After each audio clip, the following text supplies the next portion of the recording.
flight attendant at a book signing, and we were talking about how terrible people are. And she said that she and her colleagues will go down the aisle with a garbage bag at the end of it and say, "You're trash. You're trash." Oh, look who we've got on board. It's David Sedaris. How are you, David? Oh, I'm so surprised to run into you here. I know. So Yeah. surprised to run into you Because here. we live quite close to each other, don't we? We do. All over the place. We do. We live near each other in West Sussex, and we live near each other in London as well. And Yeah. here we are in the first class section of a plane sitting near each other. I know. But I am worried about having you around the house because you're like a detective. Your eyes are darting everywhere. What are you guessing from this plane, even though it does look like a lounge? Well, I'm always surprised. Are you looking for your own books? No, I wasn't looking for You my own were. books. You No. were. I see I've that got- Nina Simone book you've got. Yes, yes. Curious about that. That's good. And Richard Burton Diaries. oh, I didn't even notice those. Oh, yeah, that's good. And you've got Calypso over there. You've got so much a Stephen Fry book. Yeah. Is that a book about Stephen Fry, or is that? It's about his life. Oh, it is. Yes, yes, and everything, yeah. And it smells really nice. Your house smells nice. Oh, and that's it's so lovely, very David. clean and light filled and just beautiful. Can we talk about your outfit? Is it a toga? No, I like to dress like I'm in a cult. So Can I join? I'm, yeah, this is just my cult, my little cult outfit of the day. It looks so clean and refreshing and calming and cool. Well, sometimes it's a Christian cult, and then sometimes I have this other cult outfit. And this woman, like when people don't understand what you're wearing, they say, "That looks comfortable." And I say, "Oh, I'm in a cult. We worship 3 coconuts." That's what I tell people. It's strange me interviewing you because I think I've read nearly all of your books, so I sort of know all the answers already, but I've got to talk to you, and we were absolutely honoured to have you on. I mean, listen, in your latest book, The Land and Its People, we hear about you being sort of a carer for Hugh. You get bitten by a dog. I know now where you buy your pants, Hanrose, South Molton Street. Do you ever feel like you overshare a bit too much? No, I think I give the illusion of it, Oh, but I don't think I actually do. But I don't know that there's such a thing. Like, it's oversharing, really. Well, all right. My vice president, J.D. Vance, yeah. recently wrote a book about his spiritual journey. Okay, now that is oversharing. Yeah. I met a woman a couple weeks ago, and the water broke for her second child. Yeah. She was in her kitchen, and her dog drank the water, and the dog's bowl was full, and it drank. Okay, her vagina, her amniotic fluid. Oh, And then I've talked to some midwives, and they've gotten it full in the face. yeah. And they say that it smells and tastes like semen, but it has little bits in it. Now, see, if someone wrote a whole book about that, that's not oversharing. No. But your spiritual journey, that's oversharing. Keep it to yourself. That's how I think.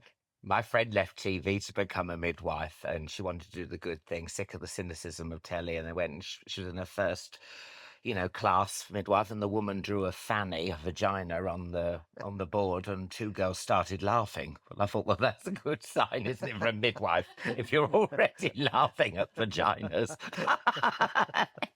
So listen, let's talk about holidays. Now, I know from your book you visited 70, wasn't it, in the Vatican? Was that the 60 or the 70? I'm at 74 now. 74, where's the last 4? The last countries I went to were Colombia, Paraguay, Honduras, and the Dominican Republic. Oh, wow. Because you loved it. You're really into South America, aren't you? Didn't you go horse riding in Guatemala as well? I'm not. It's close. When I'm in the United States, it's close. Like, you Yeah. wouldn't believe it.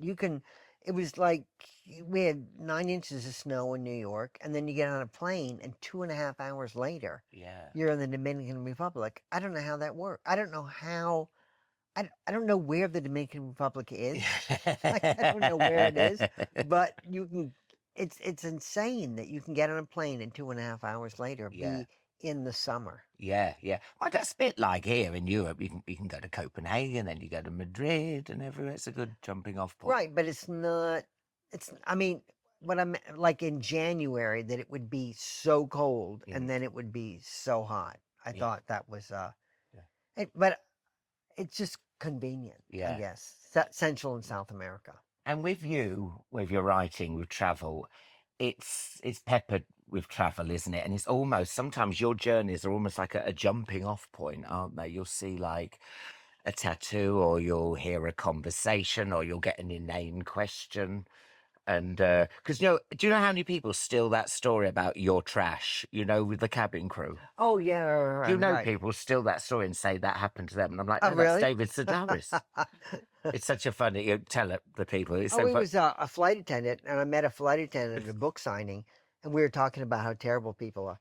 And she said that she and her colleagues will go down the aisle with a garbage bag at the end of it and say, "You're trash. You're trash. Your family's trash."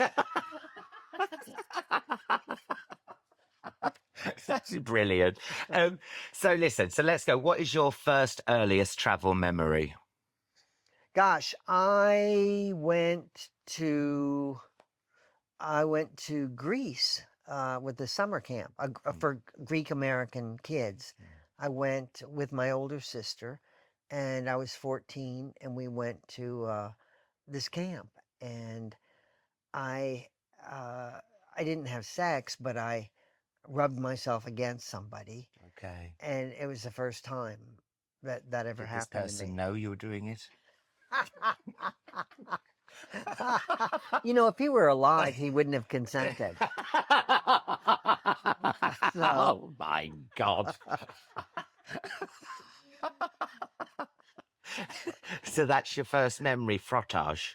yeah, from from Yeah. going to Greece. Also, I had always, I mean, I went. It was a summer camp, Mm, and I think we were there for a month. a month. And I don't know how it's possible, but I swear I did not have a bowel movement for a whole month. You had a what? Didn't have a I what? did not have a bowel movement. You didn't bow. Yeah. Yeah, because I couldn't. I just couldn't. Yeah. Like a bathroom with other guys, like Yeah. you know, Yeah. it seems impossible to go a whole month. But Yeah. I swear to Yeah. God, I went a whole month. Because it was, isn't it, with Hugh, isn't there? Your number ones and number twos. You don't like it with the door shut, do you? You don't like people. Well, no one likes hearing that, do they? Well, I met people. I was scolded a while ago. I did this podcast in America, and the guy said, "Oh, he and his boyfriend, they don't ever close the door, and they talk about their bowel Oh movements and no, stuff." no, no. Hugh and I'm I with act you. like not that has never happened. We have never. You go into the bathroom and you wash your hands and you brush your teeth and you Yeah. take a bath, and that is all that has ever happened there. You know, Yeah. if any one of us either gets rectal cancer, it would Yeah. be like, "I have cancer." Like, where is it? Yeah, it's cancer. I have cancer. Have you ever had a holiday romance? Holiday romance. It was unrequited, but not unrequited. I was again in Greece, but I was 25 at that point, Yeah. and I went to Italy by myself, and I met this guy, this Lebanese guy, on the train, and Oh, and we didn't. He invited me to get off the you didn't train. rub yourself up against him. No, but it was funny, like when you're young like that and you sit on the floor of a train and you're sitting there for 6 hours and there's so much to say. And then it was like we were, he invited me to get off the train and spend a few days at the town where he was going to be going to Oh, university. And I didn't do it. And I've just thought forever, I've thought like what my life would be like oh if wow. I'd gotten off and then we had stayed together and I'd have this whole other life. It was an opportunity. It was an opportunity for your life to change, Yeah, and yeah, I'm usually pretty good at taking those moments, yeah, and I didn't, which is interesting because I had nothing to go. I was living in Raleigh, North Carolina, and nothing really to go yeah, back to. But I I uh I think about it a lot, and that was up my holiday romance, yeah. really. Are you happy with Hugh? I haven't seen a picture of Hugh yet. You describe him like he's this Adonis. Who would Somebody said to me, people say, "Oh, does Hugh come on tour with you?" And I say, well, it's hard because of his wheelchair. And I said, plus I have to bathe him and have to feed him. And so it's so much work that I have to do that I can't do my tour Yeah. business Yeah. and do that at the same time. Mm.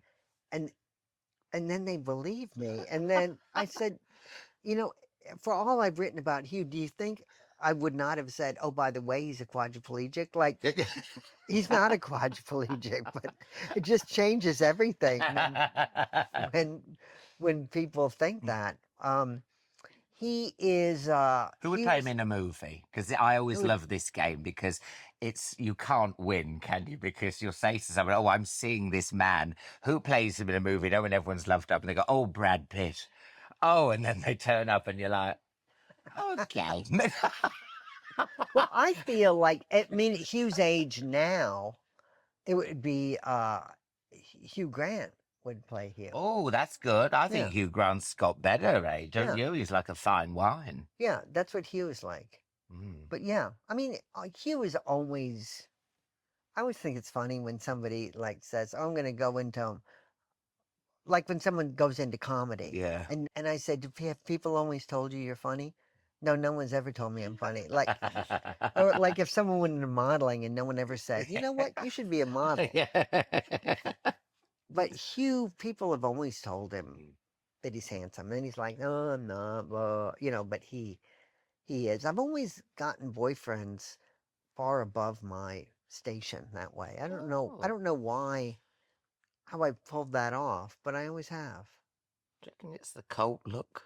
Maybe. Maybe they just want to be with you because they want to join the cult. But I haven't had like tons of boyfriends. Me I've just neither, only had love. 2 of them. Me neither. No, never had a romance. I got her off with a Mexican security guard because I'd lost my key. But that's my only holiday romance. Huh. Yeah, he was quite old as well. I'm not a An nymphomaniac. yeah.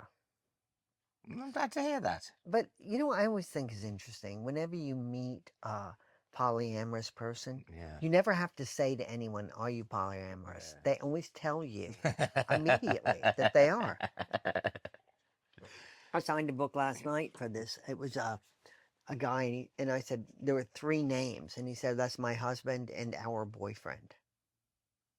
So, and I like hearing about stuff like that. Yeah, I yeah. like hearing about it, but I was worried. I feel threatened. Yeah. You know, like they're having more fun than I am. Yeah, but you don't even like calling Hugh your husband. I mean, No. when I was married, I didn't like saying my husband because, I sound like an old lady. Yeah. And you'd ring up call centres and I'd be like, "Hello, I've just put my husband on." And they're like, "Oh, what a sweet old lady." Everyone always thinks I'm a woman on the phone, but they think my brother is too. And my brother, his car broke down and he called for a tow truck. And the driver said, "We'll be right there, sweetie." And then he shows up and then he finds my brother. And then I used to get mistaken for my mum. And then sometimes you'd panic and you'd just go with it. "So, hello, Christine." I'm like, "Hello." And then I'd just, "What have you been up to?" Then list the most generic stereotype. Washing, airing the socks. You know what it's like being a woman. Work's never done, eh? And then I was like, "Shit, get my dad on the phone." Where are you from? I'm from Northampton. Ah. Famous for shoes. I bet you've never done a reading in Northampton. I bet I have. So listen, my friend is a really funny stand-up comedian. I do another podcast with him. He said, "Ask David this. He said, your book tours and your speeches and your talks and everything are so funny. Do you write now for the talk or for the book? Do you find you write anything? Oh, this will be a great. I mean, yeah, that's quite an interesting question. Do you write for the book or or for the oral experience?" The last thing I wrote for the book, the last essay I wrote in the book, Hugh, my husband, he said, "That's the best thing you've ever written." And then I read it out loud and it's not funny. I mean, it's just like, it's funny enough, you know what I mean? But it's not, so I don't like reading it. It's like that with stand-up. You write something, you go, "This is a zinger." and then no one really goes to it, and you really believed in it, and then something that's a bit off their hand, they're pissing themselves laughing. You're like, what? So weird. I mean, I think I knew it when I wrote it. I mean, I thought I knew that it was that it wasn't going to be like the kind of a thing like, oh, I can't wait to read this. Where Yeah. there are other things, and I feel like, oh, I can't wait to Yeah. read this. This is going to be so much fun. But I want things to work out loud, and so I think that way. I think when I go hear other people, Yeah. and I stop paying attention, and I think, why did I stop paying attention? Yeah. It's like, oh, because there's no dialogue, because nobody wants anything, because it's just about feelings. Yeah. It's just puddled there. So Yeah. I keep that in mind. How does the dog one where you got bitten by the dog? I mean, how do you read that out? Because that's hysterical. I got bitten by a dog, and I told people about it, and they said, "What kind of a dog was it?" Oh. And other people, what did you do? Like it had to be my fault. Yeah, right? yeah. No, you had no I sympathy. got no sympathy Yeah. whatsoever. None. And I must have taught, and I read about it on stage one night, and someone yelled out in the audience, "Dogs are really good judges of character." I could, if a child bit me, people would be like, "Oh my God, that's outrage." Put the But, child down. yeah, Humanely right. destroy the child. But not a dog, man. It has to be my fault. But there's this horrible woman who lives out near us in West Sussex, and I have these run-ins with her sometimes. And then I was walking through a meadow, and she was walking toward me, and she had a big mastiff, and she couldn't control it, and it leaped toward me, snarling and stuff. And she said, "You should have put your bag down." I had a bag that I was collecting No, rubbish that's not in. your fault. That I was collecting rubbish in. Yeah. Like, is it a thing that dogs are afraid of bags? No, Is that a no. thing that everyone knows but me? I do feel for you, but I'm also one of those irresponsible dog owners because I recently moved up to Scotland and we had a bagpiper, and Rita, my deaf dog, attacked his sporran. And What is this? it's the hairy bit that hangs above. And he was like, "Keep your dog under fucking control." And I'm like, "You've got a hair, it looks like a puppy." And instead of me telling the dog off, I was saying, slagging off the Scottish national dress. "It looks like a puppy you've got between your legs." I mean, it's me. I should have said something, but you do get very protective about your dog. My dog can't do anything wrong, and all she spends all the time is doing things wrong. What did you call that thing again? Sporran. A sporran? It's a hairy thing here above the kit, and you put whiskey in it, and then I spoke to him expecting some romantic. I said, "Oh, what do you put in it?" "My vape." I was expecting a weed ram or, Rabbie Burns poem, but... A woman showed me a picture one night. I was signing books. She said, "Look at this." And it was a picture of her with stitches all on her face. She said, "My dogs had a fight. I broke the fight up. They attacked me and bit me." She said, "I made a call on my way to the hospital to make sure they never spent another night at my house or never spent another night alive." And then the veterinarian came and put them both to sleep while she was... And I said, "Now that's what I want to hear." There is punishment. You bite me in the face. She's got a dog podcast. You must pop on it. You'll get so many lovely letters. Well, nothing alienates an audience like that. I could get up in front of an audience and I could say, "I hate Chinese people." And people would be like, "He should meet my friend Ling. Maybe he'd change his mind." Yeah. But if I say I hate dogs, gone. The audience is gone. We are obsessed But with I don't. dogs. I'm not a dog person. Well, that's fine. That's fine. That's okay. What? And then that's a sporran.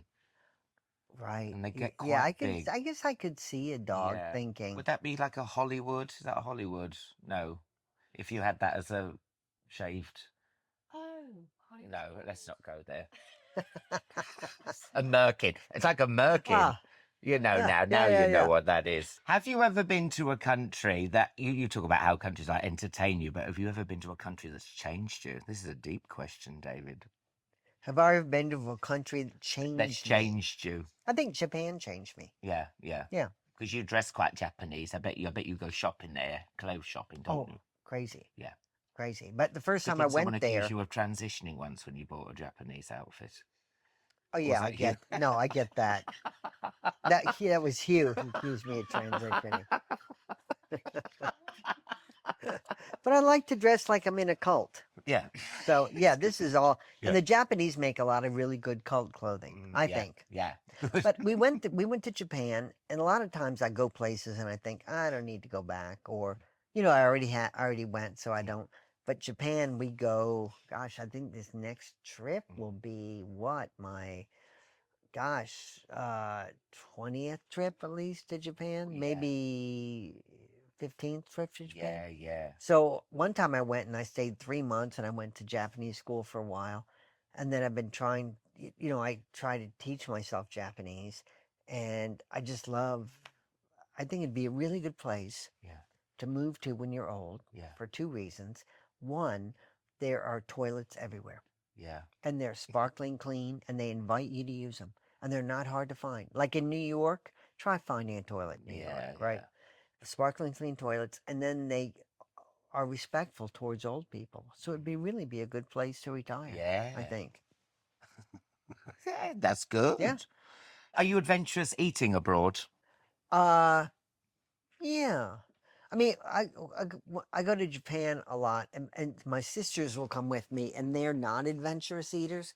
So they're like, eat this, eat this. But the stuff that they won't eat, it's not like an eyeball or anything. No, It's no. just You just eel, don't fancy it. eel. Yeah.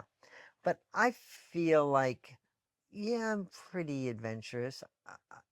I think. Like, I'm not going to eat. Like, if you told me, oh, this is dog, I wouldn't have a problem with that. If it was cat, I'd be like, David, we're going to get complaints. You Really? don't care, do you? no, because I won't be here. Yeah. I mean, I will have moved on, so you'll get the complaints. You would eat a dog. Well, we had Like, that. We okay. had Damon on, didn't we? Damon Blur, and he, as what's the weirdest thing? He's had monkey brains, and Wow. as he was saying it, I was like, "Fuck me, we're gonna get complaints." I couldn't, I don't know. Testicles? Could you eat testicles? A lot of things would have to be snuck by me. Mm. Like brains is one of them. Oh no, I couldn't. Like you'd have to sneak them by me, and testicles. But I bet testicles are like gizzards. Mm. I bet I'm going to imagine that it tastes like a gizzard. Yeah, yeah. But usually things that eat meat don't taste good. Yeah. I mean, that's why we eat like grazing animals. Yeah, yeah. I was going to ask. I always ask this: what do you complain about? But I sort of know what you complain about, and from the books that you've written, it's people without the earphones in. You hate that. Mm-hmm. People with the feet on the chairs. That's in your latest Mm-hmm. book. You didn't like that. What else don't you like? Oh, welcome in. Perfect. Everything's perfect when you complain to the people at the reception. I have a list of things that irritate me. And then yesterday, there was something, and I thought, oh my goodness, I I'm got going to to tell add that that. to Alan. I have to add that to the list. And it was, Oh my God. Do you know what? For me, this is like the holy grail. Actually looking in David Sedaris' notebook, as he hasn't written me as an irritant, has he? Stupid questions from I gay hate it. people. I hate it when you, I hate it when a barber shop, and it's not, wants you to make a reservation. Yeah. It drives me crazy. A barber, a walk-in place Yeah. with a pole. Yeah. And I thought, I'm going to put that on my list. Yeah. Yeah. Good for you. See about that. But I have a long list of things that irritate me. Do you know what gets on my You know what? nerves? I was just in a hotel, and I hate it when the hangers are attached to the closet. Yeah. And sometimes it seems like a nice hotel. I checked out of my hotel yesterday. They said, how was everything? I said, now that you mention it. I said, the hangers were attached. And I said, sometimes you want to wash something in the sink and hang it in the bathroom to dry. And now I carry rubber bands and these things called shangers that I got in Japan. So actually I can take the hanger off the thing and then still get it to hang. But it's easier when it's when you can just take the hanger off. fun. I hate that when you've gone on a long journey in, like, over 10 hours and you get to the hotel and, you can't find your credit card. Can I just go to the room? And they won't let you go to the room until they give you your credit card, as if you're going to squat in the hotel room and never give them it back. I mean, let me go upstairs and have like a little spruce freshener and then come down. No, we need your credit card now. What the fuck? Well, actually, that's pretty reasonable. Oh, give up. That's pretty Oh, reasonable. you come off it. Come off. You must agree with me. It never occurred to me that I wouldn't have to do that. It never occurred to me that they'd let me in the But you're room. flustered. Oh, you're like, oh, you've just arrived. Can I just go to my room? No, credit card, please. And you can't find it. It's in your bum bag. But we'd be flown from outer space. I mean, how long is that But if you're journey? taking the hotel's side. I'm going to take their side in this particular case.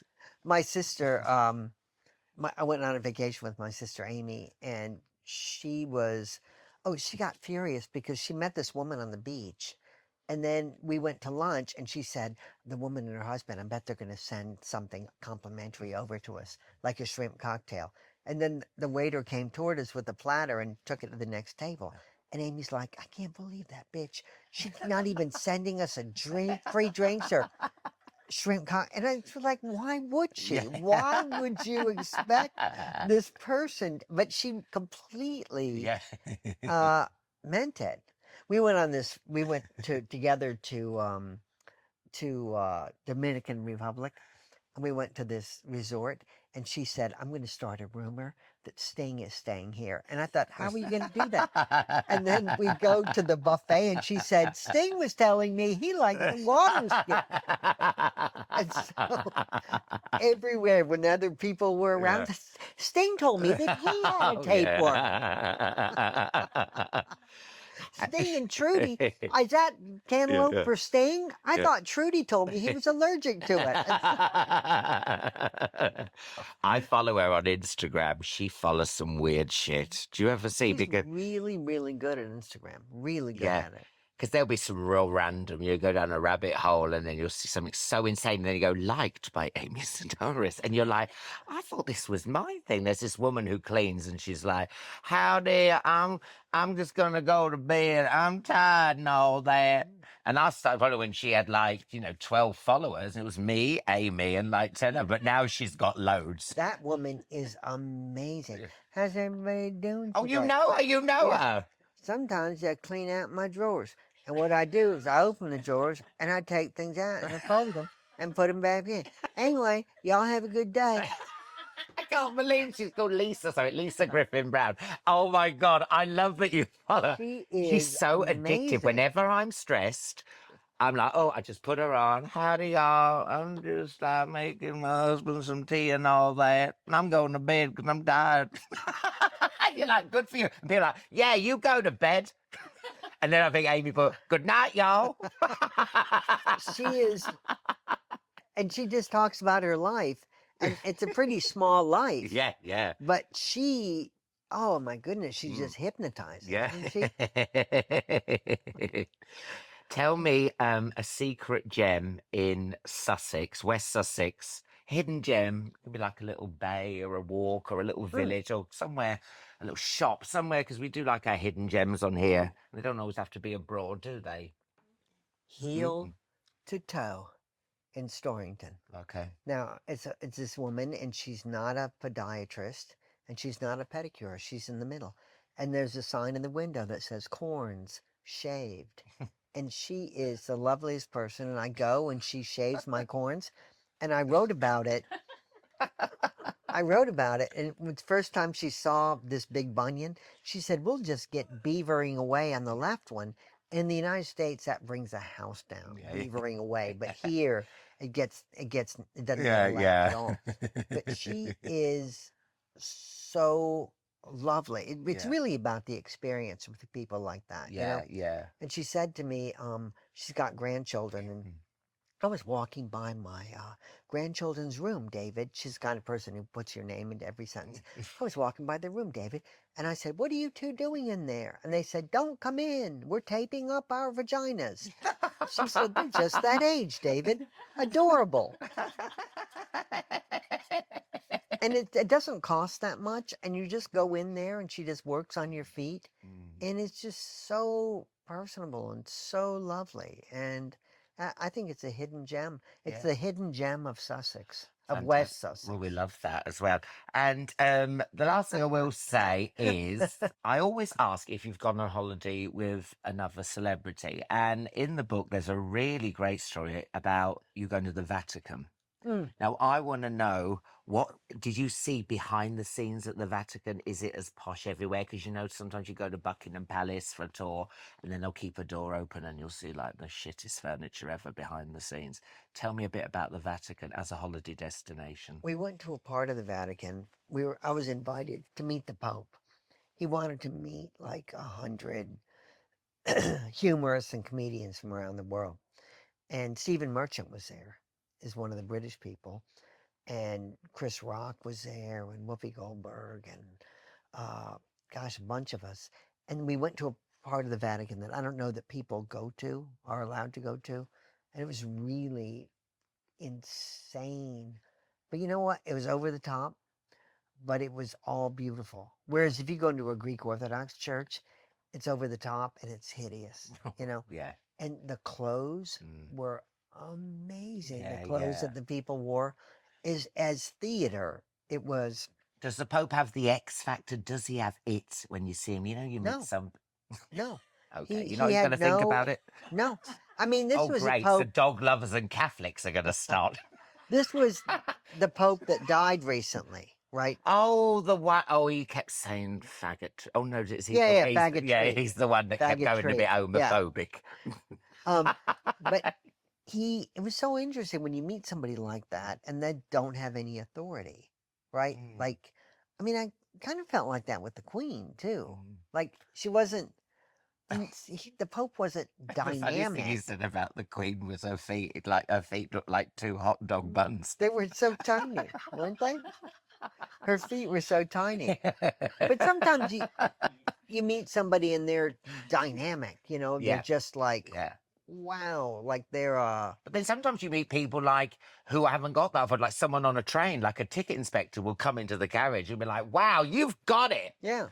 You're good. I'd vote for you. But do you ever listen to the Scissor Sisters? Yes, yes, yes. Okay. We've had that Jake Because, on here, yeah. Yeah, Jake, to me, and I met him at a party, and then we've hung out a few times.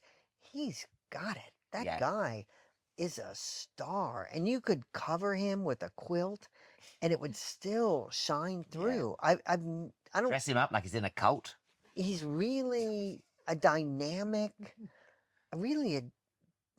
I think one of the most dynamic people I've ever met. But don't you think it's sexual energy?